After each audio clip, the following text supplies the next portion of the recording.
also known as low pressure fitness, and they are great for prolapse because it pulls everything up this way.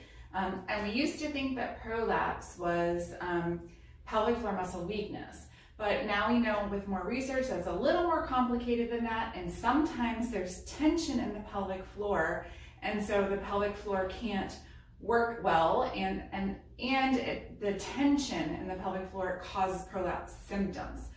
So hypopressives are shown to strengthen pelvic floor, lower transversus abdominis, which are the parts that where we get very weak after we have babies.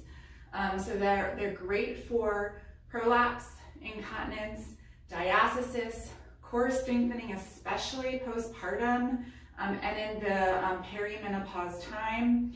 And they're also really good for posture. So I've had a lot of success with people who have a hard time with good posture because it works all of our postural muscles.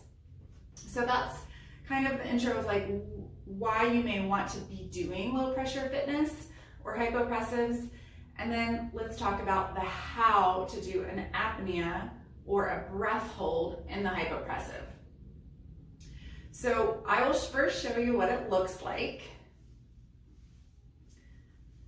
So it's a big breath in and then a full exhale.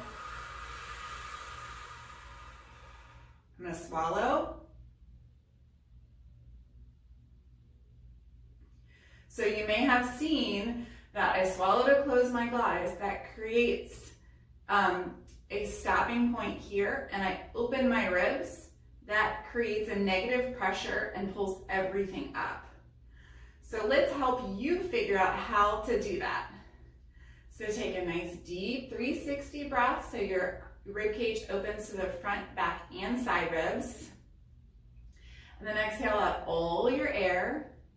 When all your air is gone, you're going to cover your mouth and nose, and you're going to do the thing you would do to take an in-breath without taking in any air.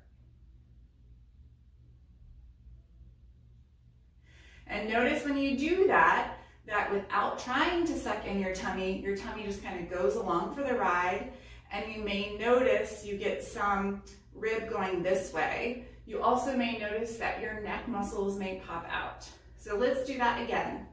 Big 360 inhale, breathing into the back and the side ribs.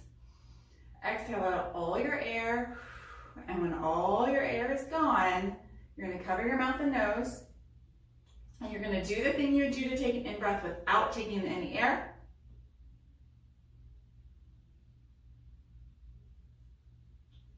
Notice the belly goes along for the ride and the rib cage opens a little bit. As a beginner, you're not going to get a really big rib cage opening. It's going to be subtle. As you get stronger, then you're going to get more and more of that. So if you're wondering if you're not doing it right, some cute clues that you're doing it correctly are a little bit of a rib cage opening, your neck muscles working, and you may feel like everything is lifting a little bit.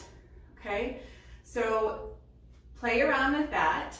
For our patients, we have a video on the patient vault that takes you through all the level 1 postures.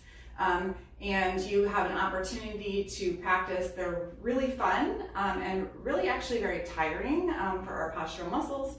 And they're a great complement to core strengthening, especially for moms, postpartum, and those that have incontinence or prolapse in the perimenopause years, which is like late 30s through 50s, to maintain